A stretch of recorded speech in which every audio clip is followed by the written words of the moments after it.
Halo Warta People, kembali bersama saya Novita Chandra Wijaya dalam Warta Bicara. Nah, Warta Bicara kali ini kita akan berbincang bersama dengan 4 narasumber mengenai mudik yang berkeselamatan, yang dimana ini tinggal menghitung 10 sampai dengan 14 hari. Kurang lebih ini sudah tidak hanya masyarakat di Kota Palangkaraya saja, tetapi juga di Kalimantan Tengah. Bahkan ada masyarakat yang bisa dikatakan pulang kampung atau juga liburan begitu, masuk dan juga keluar dari Provinsi Kalimantan Tengah. Ini yang perlu diedukasi untuk bagaimana mudik yang berkeselamatan begitu. Nah, hadir bersama kita Kasubdit Kamsel Ditlantas Polda Kalimantan Tengah AKBP Wara Budi Hastuti, kemudian juga Kepala BPJN Balai Pelaksana Jalan Nasional Kalimantan Tengah Bapak Sundiarto, kemudian Kepala Dinas Perhubungan Kalimantan Tengah Bapak Yulindra Dedi, Kepala PT Jasa Raharja Kalimantan Tengah Bapak Imam Raharja Yusuf Mulia. Selamat berjumpa Bapak Ibu di Warta Bicara kali ini. Nah, ini berbicara mengenai mudik yang berkeselamatan, mungkin kiranya untuk bisa mengedukasi masyarakat begitu, walaupun sarana transportasi, kemudian juga sarana yang disiapkan dari pemerintah sudah ada, tetapi perlu kehati-hatian dan kewaspadaan dari para pengguna jalan khususnya begitu. Saya mungkin ke Ibu Woro terlebih dahulu, Bu. Ini selalu mengedukasi masyarakat tidak hanya pada saat mudik lebaran ya Bu ya, tetapi juga setiap hari karena melihat di Kota Palangkaraya ini mayoritas juga dengan kepadatan pengguna jalan. Nah, ini bagaimana Bu untuk edukasi ke masyarakat khususnya menjelang mudik lebaran ini Bu? Baik, untuk menjelang atau memastikan para pemudik ini berkeselamatan, kami tidak henti-hentinya selalu mengedukasi baik dari usia dini hingga juga mahasiswa dan juga masyarakat umum. Beberapa kegiatan sudah kita laksanakan baik melalui media sosial, pemasangan spanduk, penyebaran leaflet, dan juga melalui dialog interaktif juga melalui di radio. Bahkan saat ini juga ini sebagai media sosialisasi kepada warga masyarakat yang akan mudik untuk selalu memperhatikan dan mengutamakan keselamatan dalam perjalanan. Dan juga ada beberapa yang sudah kita laksanakan untuk menjamin agar masyarakat ini aman dalam melaksanakan mudik, yaitu pada bulan Maret kemarin, tepatnya tanggal 4 sampai dengan 17 Maret telah kita laksanakan operasi keselamatan, yaitu sebagai cipta kondisi untuk mengamankan masyarakat yang melaksanakan ibadah puasa Ramadan dan juga untuk menjelang libur Lebaran. Dan juga kita sudah melaksanakan kegiatan survei jalan dengan BPJN dan juga didampingi BPTD dan Dinas Perhubungan Provinsi untuk mengecek kondisi jalan yang nantinya akan menjadi sarana atau prasarana para pengguna jalan. Dan juga kami nantinya akan menggelar operasi Ketupat Telabang 2024, yang mana di dalam operasi Ketupat Telabang ini kita mengedepankan kegiatan preemptif dan preventif untuk menjamin keselamatan dan keamanan para masyarakat yang akan melaksanakan mudik, dan juga untuk mewujudkan keamanan, keselamatan dan ketertiban serta kelancaran lalu lintas, dan juga untuk menurunkan angka kriminalitas, bahkan juga sekaligus untuk menurunkan angka kecelakaan dan angka pelanggaran serta fatalitas korban kecelakaan lalu lintas. Nah, ini kalau melihat selama bulan puasa ini kan kalau melihat ada beberapa waktu-waktu tertentu yang memang padat begitu ya Bu ya. Nah, ini untuk tingkat kecelakaan ataupun misalnya bagaimana pengendara ataupun masyarakat ini melanggar lalu lintas dan sebagainya. Nah, ini kan sejauh ini kalau di Kota Palangkaraya sendiri bagaimana Bu selama sekitar 13-an hari, 14 hari ini di bulan puasa? Ya, berdasarkan ANEF dari operasi keselamatan yang kemarin dilaksanakan 14 hari, itu memang ada peningkatan kecelakaan. Itu dikarenakan juga karena banyaknya aktivitas masyarakat yang menuju ke lokasi-lokasi ngabuburit gitu ya. Ada anak-anak para remaja yang dia berkumpul dengan teman-temannya untuk menunggu waktu buka puasa maupun sahur. memang ada peningkatan, tetapi kita tingkatkan juga dengan kegiatan kita melalui patroli-patroli di daerah-daerah yang dimungkinkan terjadi kecelakaan maupun pelanggaran lalu lintas. Kita bagi per shift, Mbak ya, ada patroli pagi, siang, malam, bahkan ada yang patroli dini hari. Jadi kegiatan patroli kita selalu tingkatkan untuk meminimalisir terjadinya kecelakaan maupun pelanggaran lalu lintas. Baik, saya kembali beralih ke Pak Kadis Perhubungan. Ini sejauh ini selama bulan puasa begitu Pak, kemudian juga menjelang dari mudik Lebaran, arus mudik begitu, mudik dan balik, koordinasi juga persiapan di kota, kemudian juga koordinasi dengan kabupaten yang ada di Kalimantan Tengah, sejauh ini seperti apa Pak? Oke, baik, terima kasih atas waktu yang diberikan kepada kami. Dalam rangka kita mengantisipasi pelaksanaan kegiatan mudik 1445 Hijriah ini, kami dari Dinas Perhubungan Provinsi Kalimantan Tengah secara intens sudah melakukan koordinasi dengan segala pihak, dengan mitra-mitra perhubungan, karena kita ketahui di Kalimantan Tengah ini ada beberapa moda transportasi yang tetap menjadi perhatian kita semuanya. Kami intens melakukan komunikasi dengan kawan-kawan dari BPTD kelas 2 Kalimantan Tengah, kemudian juga dengan kawan-kawan dari KSOP se-Kalimantan Tengah, UPBO se-Kalimantan Tengah, dan juga Angkasa Pura II, Bandara Cilkriwut, untuk melihat tren pergerakan masyarakat yang akan melakukan mudik di Provinsi Kalimantan Tengah. Nah, kalau kita melihat dibandingkan tahun 2023 yang lalu, masyarakat yang melakukan mudik itu kurang lebih 145.000 orang tahun 2023. Dengan moda transportasi yang paling banyak digunakan itu adalah transportasi laut, kurang lebih 41%. Kemudian udara 34% dan darat 25%. Tahun ini setelah kita melihat hasil survei yang dilakukan oleh Kementerian Perhubungan, kemudian kita lihat juga survei yang kami lakukan di Kalimantan Tengah, tahun ini perkiraan kami ada peningkatan sebanyak 17,41% dibandingkan tahun 2023, atau sebanyak 175.698 orang yang akan melakukan kegiatan mudik di Kalimantan Tengah. Dan moda yang paling besar akan digunakan itu adalah transportasi laut, kurang lebih 44%, kemudian udara 31%, dan darat itu 25%. Jadi transportasi laut tetap menjadi moda transportasi yang banyak digunakan oleh masyarakat Kalimantan Tengah.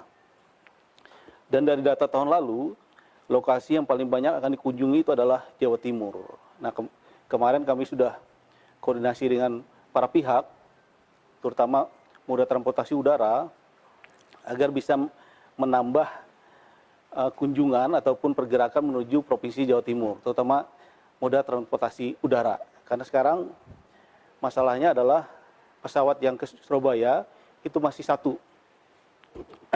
Masih ada satu maskapai yang melayani. Nah, kita berharap mulai tanggal 1 April nanti itu sudah dibuka lagi 2 penerbangan, dan kami berharap menambah 1 extra flight menuju Jawa Timur, yaitu ke Surabaya. Nah, kemudian langkah-langkah yang kami lakukan juga untuk memastikan bahwa kegiatan mudik yang dilakukan oleh moda-moda transportasi ini bisa berjalan dengan baik dan lancar. Beberapa kegiatan yang sudah kita lakukan bersama dengan para pihak, bersama dengan BPTD, kemudian mitra-mitra perhubungan lainnya, kita sudah melakukan kegiatan ramcek dan uji petik. Untuk angkutan darat, armada-armada bus yang akan digunakan itu betul-betul layak jalan. Kemudian juga untuk kapal dan pesawat, kita pastikan mitra-mitra kita sudah melakukan kelautan kapal dan juga layak terbang terhadap moda-moda yang akan digunakan selama mudik. Sehingga kegiatan mudik 1445 Hijriah ini bisa berjalan dengan baik dan lancar. Ya, dan apalagi ini ada program dari pemerintah juga ya Pak ya, mudik gratis yang punya kuota tersendiri juga begitu. Nah, ini adakah begitu membeludaknya para pendaftar, karena kan kalau melihat mudik gratis ini juga ada beberapa kloter begitu dan juga punya persyaratan tersendiri. Ya, baik, terima kasih.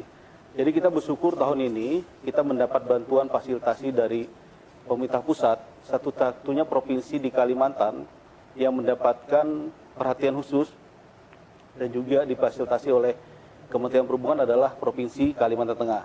Ada 2 kota yang diberikan oleh pemerintah pusat, yaitu tujuan Palangkaraya Pangkalan Bun dan dari Palangkaraya menuju Banjarmasin. Kemudian kuota masing-masing ini, Palangkaraya Banjarmasin kurang lebih 264 kuota, dan juga ke Pangkalan Bun 264 orang. Dan dari 2 hari Kamis kemarin kami rapat terakhir bersama dengan pihak BPTD dan PO-PO bus yang ada. Nah, untuk kuota ke Pangkalan Bun ini sudah hampir penuh. Yang masih banyak tersisa ini yang ke Banjarmasin. Nah, ini yang kita dorong. Nah, mudah-mudahan hari ini dari dialog kita hari ini bisa menyampaikan informasi secara luas kepada masyarakat Kalimantan Tengah yang akan mudik ke Banjarmasin. Silakan nanti bisa langsung mendaftar melalui aplikasi Mitra Darat, terutama yang ke Banjarmasin. Nah, kemudian yang kedua, tahun lalu kita melaksanakan kegiatan mudik gratis ini kan secara mandiri. Pemerintah daerah disupport oleh para mitra, ada dari Jasara Harja, kemudian dari BPTD, kemudian dari pihak-pihak perbankan yang ada di Palangkaraya membantu. Nah, tahun lalu ada pertanyaan kenapa yang diarahkan hanya ke Pangkalan Bun dan Banjarmasin. Nah, tahun ini kita tambah 2 lagi, secara mandiri kita laksanakan bersama, pemerintah provinsi bersama dengan para mitra, membuka rute ke Bahaur. Karena di Bahaur itu juga ada pelabuhan yang akan melakukan kegiatan mudik menuju ke Jawa Timur, Bahaur menuju Lamongan. Nah, ini yang kita buka, rencananya akan ada 2 bis yang melayani ke sana ke Bahaur, kemudian ke Sampit juga ada 2 bis, kurang lebih kuotanya adalah 140 orang. Nah, ini sudah kita buka, silakan nanti berkoordinasi ke Terminal Wiagara dan juga ke Dinas Perhubungan Provinsi Kalimantan Tengah untuk mendaftar, untuk mudik ke Bahaur dan juga ke Sampit. Kita berharap pada saatnya nanti masyarakat yang akan melakukan mudik betul-betul bisa terfasilitasi dengan baik. Dalam rangka kita juga menjaga inflasi, mencegah ada kenaikan tiket dari angkutan darat. Nah, kemudian juga tanggal 7 nanti, di samping kegiatan mudik gratis, kita akan bekerjasama juga dengan Dinas Perindak Provinsi Kalimantan Tengah. Nanti di terminal kita minta kuota untuk pasar murah dialihkan sebagian ke Terminal Wiagara, sehingga pada saatnya nanti pasar murah juga bisa dilaksanakan di Terminal Wiagara bersamaan dengan pelepasan mudik gratis nanti. Dan tentunya mudik gratis ini tidak mepet waktu pada saat hari menjelang hari Lebaran gitu ya Pak ya. Baik, saya ke Pak Imam Pak ya Pak. Kalau orang lebih melihat PT Jasara Harja ini berkaitan dengan kalau misalnya ada korban kecelakaan dan sebagainya. Nah, ini sejauh ini sebenarnya perannya untuk bisa disampaikan ke masyarakat itu seperti apa Pak? Dan juga masyarakat ini supaya lebih memahami begitu untuk bisa mendapatkan fasilitas dan juga pelayanan dari Jasara Harja sendiri. Baik, terima kasih atas waktunya. Kami memang dari Jasara Harja memang punya tugas dan pokok fungsi tersendiri, yaitu memberikan santunan, juga mengkolek dalam persyaratan untuk pendanaan. Namun demikian, selain daripada santunan, kita juga ada upaya untuk melakukan semacam pencegahan. Nah, salah satunya di mudik ini kami setiap tahun ada PAM Lebaran, yaitu PAM yang memang kami berkoordinasi dengan para mitra, baik kepolisian, Yusuf dan mitra lainnya, di mana kita melakukan kerjasama.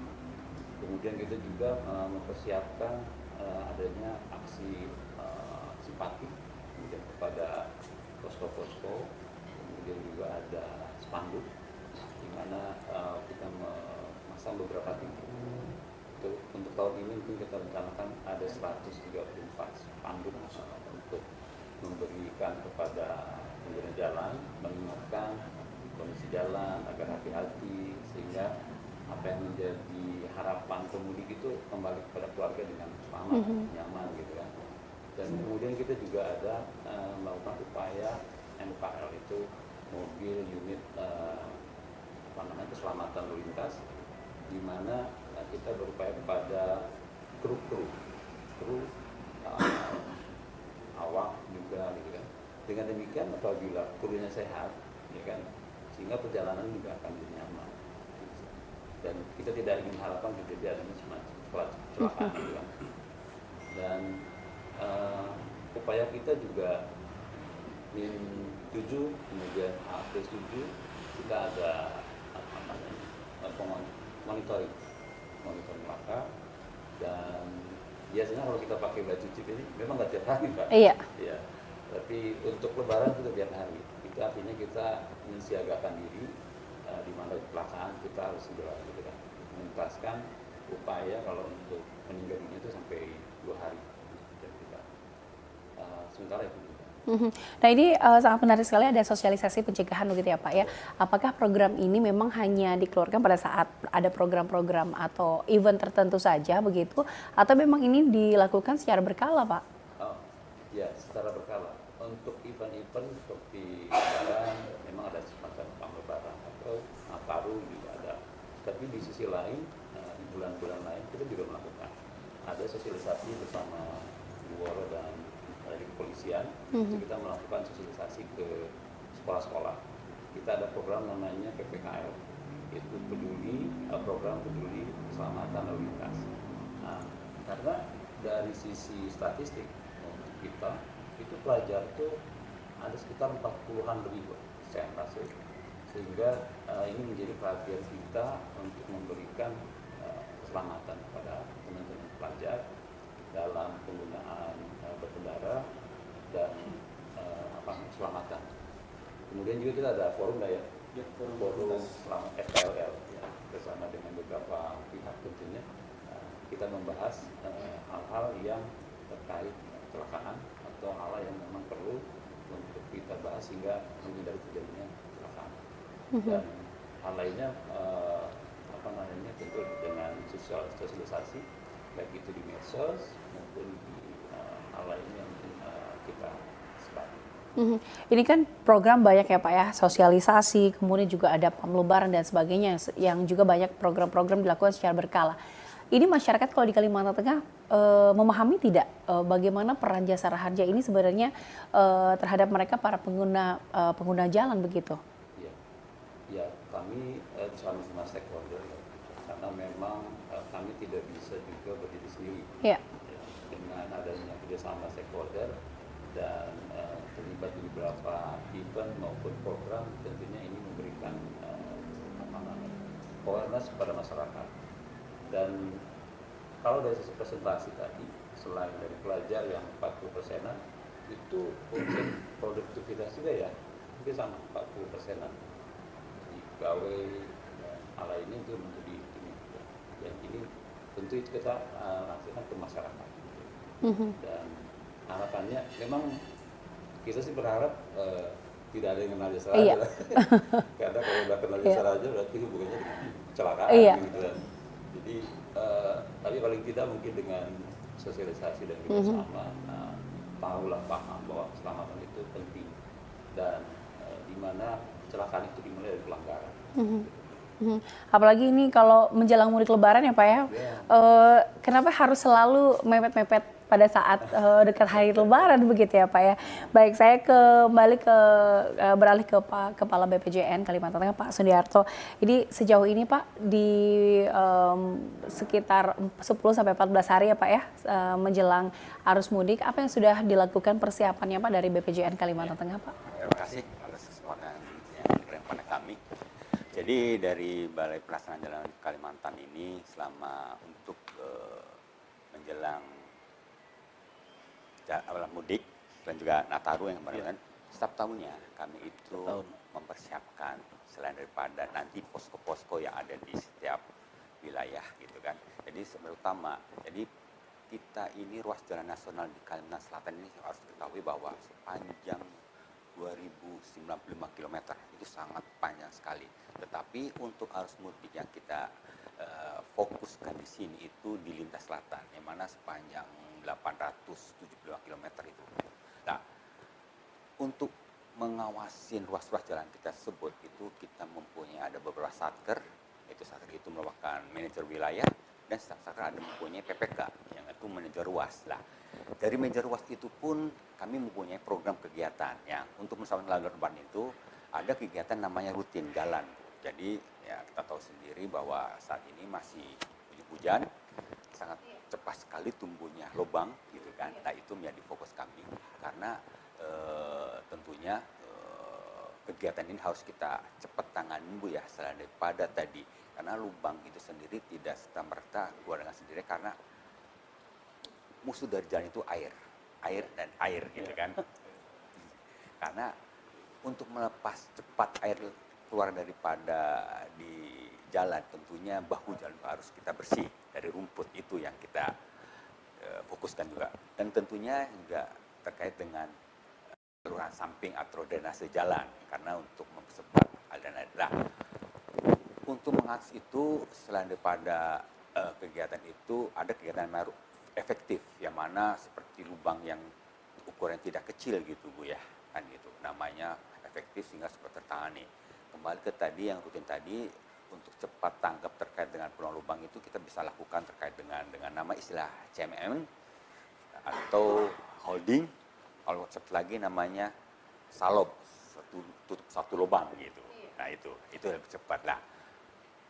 Kalau kita ketahui di sini Bu bahwa untuk ruas jalan kita dari yang kita fokuskan tadi gitu kan, kita sudah mempersiapkan beberapa posko Bu, yang tadi minimal kalau tadi misalkan ada satker yang di wilayah Kota Waringin Timur itu kan ada namanya satker BJN 1 mempunyai PPK 5 PPK gitu kan. Nah, sehingga di situ masing-masing PPK ada posko. Nah, di posko tersebut itu kita menyiapkan seperti DRU atau operasi alat berat untuk mempersiapkan itu. Selain pada juga alat bahan-bahan yang untuk segera mempersiapkan kalau ternyata ada lubang itu Bu. Misalkan pakai agregat atau aspal untuk cepat tutup lubang. Nah, daripada itu kita selain juga pada itu kita siapkan alat mobil operasi yang mana sebagai sarana staf kami untuk menginspeksi setiap harinya terkait dengan adanya lubang.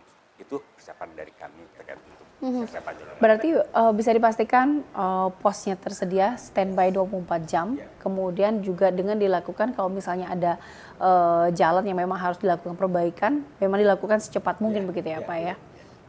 Nah kalau melihat ini kan cuaca tidak menentu ya Pak. Nah ada spek-spek khususkah begitu untuk bisa memastikan bahwa ini walaupun sudah diperbaiki, kemudian dilakukan secepat mungkin, tetapi dengan kualitas yang memang sudah bagus begitu Pak?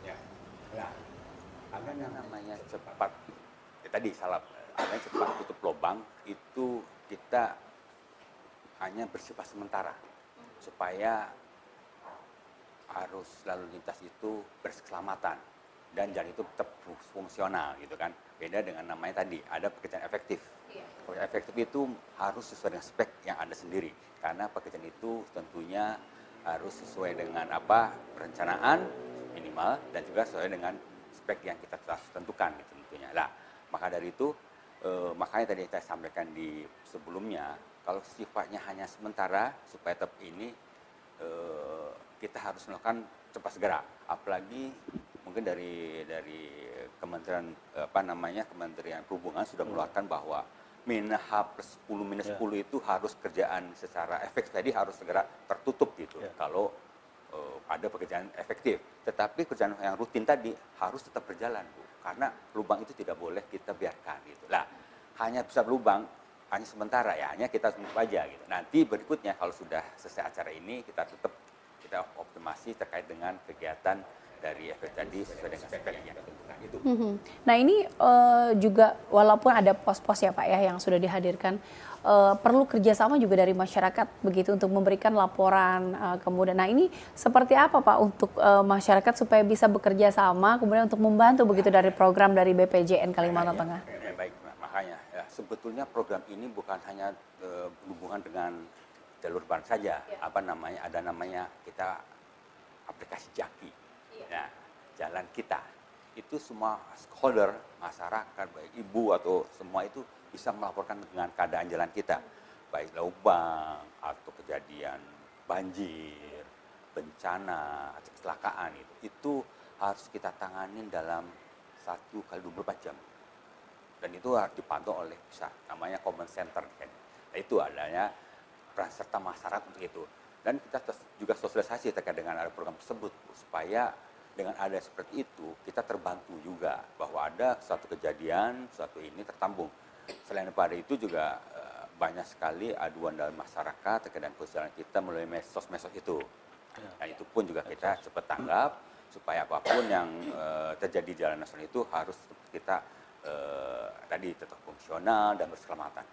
Baik, dari Pak BPJN Kalimantan Tengah, saya beralih ke Ibu Woro. Kalau sejauh ini ya Bu ya, kalau melihat ini kan masyarakat sudah diberikan sosialisasi untuk berhati-hati begitu. Kemudian kalau melihat di sosial media ini sudah banyak beberapa berita begitu. Ini masyarakat sudah mulai melakukan mudik begitu antar kabupaten. Kemudian tidak hanya harus berhati-hati dengan kecelakaan, tetapi juga harus berhati-hati dengan kejahatan begitu Bu. Sejauh ini bagaimana dari Ditlantas Polda Kalimantan Tengah untuk bisa memberikan sosialisasi kepada masyarakat untuk berhati-hati, tidak hanya mengenai kecelakaan, tetapi juga keselamatan yang lain begitu Bu? Baik, kami juga dari Polda Kalimantan Tengah melalui para Babin Kamtibmas maupun dari Ditbimas Polda Kalimantan Tengah juga mengimbau kepada masyarakat ketika nanti melaksanakan mudik, maka dia juga harus bisa mengamankan dan memastikan bahwa rumah yang akan ditinggalkan nanti juga harus dalam keadaan betul-betul aman sehingga tidak memancing kriminalitas, karena memang mendekati mudik itu kriminalitas pasti akan meningkat, dan itu sudah kami antisipasi dengan adanya patroli-patroli malam pada pemukiman-pemukiman yang nantinya akan ditinggal oleh para pemudik. Itu sudah kami ada dalam Satgas Preventif Mbak namanya ya, nanti pada operasi keselamatan, operasi ketupat itu ada Satgas Preventif yang salah satunya mereka akan melaksanakan atau memantau pada kawasan pemukiman yang banyak ditinggal oleh masyarakat untuk mudik, dan juga kami ada dari deteksi dini untuk mengumpulkan informasi atau memapping peta-peta atau memetakan lokasi-lokasi yang masyarakatnya banyak melaksanakan mudik. Itu akan kami selalu pantau gitu Mbak. Baik, saya ke Kepala Dinas Perhubungan Provinsi Kalimantan Tengah. Sejauh ini kan Pak, program-program selalu dilakukan rutin setiap tahun. Nah, ini adakah evaluasi dari tahun sebelumnya yang bisa menjadi perbaikan begitu untuk tahun 2024 ini? Baik, terima kasih. Jadi kegiatan evaluasi ini secara berkelanjutan kami lakukan. Evaluasi terhadap penyelenggaraan mudik tahun 2023 itu menjadi salah satu dasar bagi kami untuk melakukan perbaikan-perbaikan pelayanan mudik di tahun 2024. Seperti yang sudah kami sampaikan di awal tadi, kami sudah melakukan komunikasi dengan para mitra untuk memastikan bahwa pelayanan mudik 2024 ini sepenuhnya bisa berjalan dengan baik dan lancar. Sesuai dengan apa yang menjadi tema mudik tahun 2024 ini adalah mudik ceria penuh makna. Nah, artinya kalau tahun lalu adalah mudik yang berkeselamatan, tahun ini adalah mudik ceria penuh makna. Artinya dengan lonjakan jumlah prediksi masyarakat yang akan melakukan mudik, Dinas Perhubungan bersama dengan para mitra akan berupaya semaksimal mungkin untuk memastikan bahwa mudik tahun ini betul-betul berjalan dengan ceria dan penuh makna. Beberapa langkah yang sudah kami lakukan itu adalah memastikan bahwa armada-armada yang digunakan itu betul-betul sudah siap, betul-betul sudah dipastikan dari aspek keselamatan, sehingga masyarakat betul-betul nyaman menggunakan moda-moda transportasi yang ada. Kami juga menghimbau kepada masyarakat untuk bijak dan cerdas dalam memilih moda transportasi yang akan digunakan. Misalnya moda transportasi darat. Pastikan moda transportasi yang digunakan itu betul-betul sudah memiliki izin, sehingga pada saatnya ketika terjadi hal yang tidak kita inginkan, klaim pada saatnya nanti dari pihak asuransi juga lebih aman dan lebih nyaman. Nah, dari moda transportasi ada di Kalimantan Tengah ini, misalnya moda transportasi darat. Ini sudah ada beberapa moda ataupun perusahaan otobus yang sudah memiliki izin, kurang lebih ada 5 operator otobus yang ada di Kalimantan Tengah, yang betul-betul nanti bisa dimanfaatkan oleh masyarakat untuk melakukan kegiatan mudik. Kemudian ada 2 moda transportasi darat akap atau angkutan antar provinsi yang bertujuan ke Banjarmasin dan Pontianak. Silakan nanti itu betul-betul bisa dimaksimalkan oleh masyarakat. Nah, yang menjadi kendala kita sekarang adalah AJDP, angkutan jemput dalam provinsi, dan juga angkutan jemput antar provinsi. Ini misalnya angkutan travel liar. Ini yang kadang-kadang bisa menjadi pilihan masyarakat di luar travel yang memiliki izin. Nah, jumlah travel yang sudah memiliki izin di Kalimantan Tengah ini kurang lebih ada 8 operator. Nah, kami berharap masyarakat betul-betul bijak menggunakan angkutan yang sudah memiliki izin penyelenggaraan dari pemerintah pusat dan juga dari pemerintah daerah. Nah, kemudian untuk transportasi laut ada 3 pelabuhan yang saat ini terus kami pantau dan kami pastikan agar pada saatnya bisa melayani masyarakat yang akan melakukan mudik dengan baik. Misalnya untuk Pelabuhan Sampit, itu akan ada 2 lintasan pelayaran yang akan dilayani, yaitu Sampit Semarang dan Sampit Surabaya. Kemudian ke Kumai itu ada 3 lintasan pelayaran, Kumai Semarang, Kumai Surabaya, dan Kumai Kendal. Nah, ini Kumai ini sudah kemarin dikunjungi langsung oleh Pak Menteri Perhubungan untuk memastikan bahwa pelayanan yang akan diberikan oleh pemerintah pusat dan pemerintah daerah betul-betul bisa berjalan dengan baik. Karena pelabuhan Kumai ini termasuk 5 pelabuhan yang cukup padat melayani setiap arus mudik secara nasional. Nah, ini kemarin Pak Menteri memastikan agar pada dasarnya kapal-kapal yang melayani betul-betul layak laut. Nah, ini yang harus kami pastikan bersama dengan pihak KSOP dan juga operator-operator PT Pelni dan juga Dharma Lautan Utama dan PT ASDP. Kemudian ada satu lagi, Pelabuhan Bahaur, yaitu melayani angkutan Bahaur Paciran. Dan ini biasanya masyarakat wilayah tengah, Gunung Mas, Palangkaraya, Pulang Pisau ini banyak memilih lewat Bahaur. Dan sayangnya memang masih 1 kali dalam 1 minggu, setiap Jumat dan Sabtu. Dan ini biasanya penuh. Dan untuk Bahaur ini kami meminta kemarin, untuk angkutan-angkutan barang itu dikurangi dulu selama angkutan mudik ini, prioritaskan dulu angkutan orang. Sehingga nanti masyarakat yang akan menggunakan pelabuhan Bahaur untuk mudik itu betul-betul bisa terlayani dan bisa difasilitasi dengan baik. Kemudian yang terakhir, transportasi udara. Nah, untuk transportasi udara ini ada 3 bandara yang menjadi pusat perhatian kita. Itu adalah Bandara Udara Cilikriwut, Iskandar, dan Haji Hasan. Termasuk salah satunya nanti adalah HM Sidik yang ada di Muara Teweh yang melayani Muara Teweh Banjarmasin juga. Nah, kita berharap bandar-bandar udara yang ada ini betul-betul maksimal pada saat posko nanti kita mulai tanggal 5, betul-betul bisa mengawasi, memberikan pelayanan secara maksimal agar masyarakat yang akan mudik betul-betul bisa terlayani dengan baik, terutama untuk antisipasi penyediaan extra flight untuk penerbangan, terutama tadi di awal saya sampaikan, itu penerbangan yang ke arah Jawa Timur, dalam hal ini ke Surabaya, baik dari Pangkalan Bus Surabaya, maupun juga Palangkaraya Surabaya, dan juga dari Sampit Palangkaraya, karena jumlah data yang kami lihat dari tahun ke tahun yang banyak mudik itu adalah masyarakat menuju Jawa Timur atau ke Surabaya. Nah, sekali lagi kami menekankan bahwa pastikan betul pelaksanaan mudik yang akan dilakukan oleh masyarakat ini betul-betul bisa berjalan dengan baik.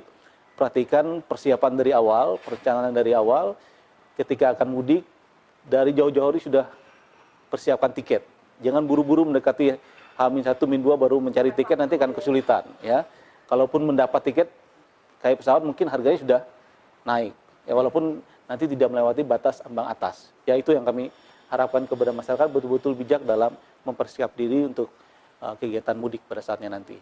Baik, saya beralih ke Pak Iman. Pak, ini bisa berikan juga evaluasi dari program sebelumnya yang memang dirasakan efektif begitu di tahun ini, begitu Pak. Kemudian juga himbauan kepada masyarakat, silakan Bapak. Jadi kami biasa melakukan dengan evaluasi dengan adanya mudik gratis, biasa saja juga turut serta sudah beberapa tahun, dan menurut kami memang dari sisi santunan memang ada kenaikan. Jadi tahun lalu, tahun 2022 ya, karena 2022. Yeah. Jadi 2022 itu kita menyentuh sekitar 1,306. Dan di tahun 2023 itu kita santunkan 1,376. Jadi ada kenaikan 5%. Dan untuk itu kami mengimbau kepada masyarakat berhati-hati, kemudian rencanakan seperti tadi, jangan mepet-mepet gitu kan, sehingga menjadi mudik yang berkeselamatan, nyaman, dan tadi ada apa Pak? Ya, mudik ceria, penuh makna. Jadi perlu adanya persiapan gitu. Kemudian bila terjadi kecelakaan, kita saat ini gitu terjadi kecelakaan, tapi bila terjadi kecelakaan, cepat hubungi kepolisian untuk mendapatkan lapor polisi, dan bisa saja nanti akan TL lebih lanjut.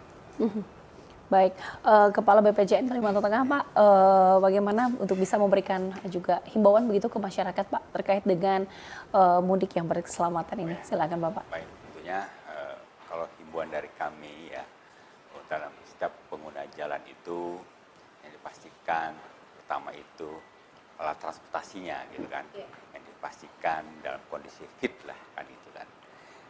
Dan kemudian pemudinya, faktor manusianya tentunya. Mungkin Ibu Woro itu pasti tahu sekali faktor kecelakaan angka itu dari human error gitu Bu ya. Nah, gitu. Dan dari pihak kami sendiri tentu dari sarananya kan. Nah, untuk bersama itu tadi yang saya sampaikan di awal, selain pasaran itu juga kami selain lubang itu Bu, kita tahu kondisi di Kalimantan Tengah itu tanahnya bergambut Bu ya. Yang sekarang sering terjadi, dulu sebelumnya kebakaran, sekarang banjir. Jadi kondisi jalan itu walaupun ketan mulus tetap masih kayak bergoyang gitu Bu. Nah, makanya itu yang banyak sebut namanya titik spot, namanya rawan kecelakaan lah. Karena kondisi itu menyebabkan seperti penglihatan bagus tapi dalam penggunaan tidak bagus gitu. Makanya tidak lupa setiap rambu-rambu lalu lintas batasin kecepatan gitu kan, hati dalam berkendaraan, dan selalu kita berdoa. Itu mungkin saran dari Bapak sehari-hari kami. Baik, terima kasih. Ibu Woro, bagaimana Bu bisa berikan pesan singkat begitu kepada masyarakat Bu? Baik, terima kasih. Sebelum kami menyampaikan pesan-pesan singkat, ada beberapa yang perlu kami tambahkan, bahwasanya untuk menjamin keamanan dan keselamatan pada saat mudik, Polda Kalimantan Tengah beserta jajaran itu menggelar 51 pos Mbak, terdiri dari 25 pos pengamanan, kemudian 17 pos pelayanan, dan 9 pos terpadu, di mana ini diawaki oleh dari stakeholder, baik dari Disub, Satpol PP, BPJN, Jasara Harja, dan juga dari Pramuka, Ormas, dan juga termasuk Dinas Kesehatan. Kita berpadu di situ untuk memberikan pelayanan yang terbaik kepada masyarakat, dan juga kami ada call center yang bisa dihubungi setiap saat apabila masyarakat itu mengalami kendala dalam perjalanan, yaitu untuk call center 1500 669 dan SMS center 9119 dapat disampaikan di sana, dan tentunya akan segera kami tindak lanjuti. Dan untuk imbauan tadi sudah banyak juga disampaikan, intinya bahwa kita harus siap diri, pastikan kondisi fisik dalam keadaan sehat, dan juga kendaraan dalam keadaan layak jalan. Kemudian juga istirahat apabila lelah, jangan paksakan untuk mengemudi. Kemudian patuhi peraturan lalu lintas dan juga arahan petugas yang ada di lapangan. Jangan memaksakan memacu kendaraan dengan kecepatan yang tinggi. Untuk pengendara sepeda motor, jangan berboncengan lebih dari satu, tidak boleh membawa barang yang berlebihan, utamakan keselamatan, stop pelanggaran, stop kecelakaan, keselamatan untuk kemanusiaan. Baik, terima kasih sekali lagi Bapak Ibu narasumber untuk perbincangan kita mengenai mudik yang berkeselamatan ini. Semoga mudik kali ini di Provinsi Kalimantan Tengah berjalan dengan aman begitu ya Bu, lancar begitu ya Bapak Ibu. Terima kasih sekali lagi Kasubdit Kamsel Ditlantas Polda Kalimantan Tengah Ibu Woro, kemudian juga Kepala Dinas Perhubungan Provinsi Kalimantan Tengah Bapak Yulintra Dedi, Kepala PT Jasara Harja Kalimantan Tengah Bapak Iman, dan juga Kepala BPJN Kalimantan Tengah Bapak Sudiarto sudah berbincang bersama kita untuk bisa memberikan edukasi ke masyarakat. Tidak henti-hentinya mengingatkan begitu, karena ini kalau mudik Lebaran banyak yang terlupa begitu ya Pak ya, Bu ya. Baik, terima kasih sekali lagi, dan pemirsa demikian perbincangan kita dalam Warta Bicara, dan kita akan berbincang lagi tentunya tetap saksikan Warta Bicara, Warta People. Sampai jumpa.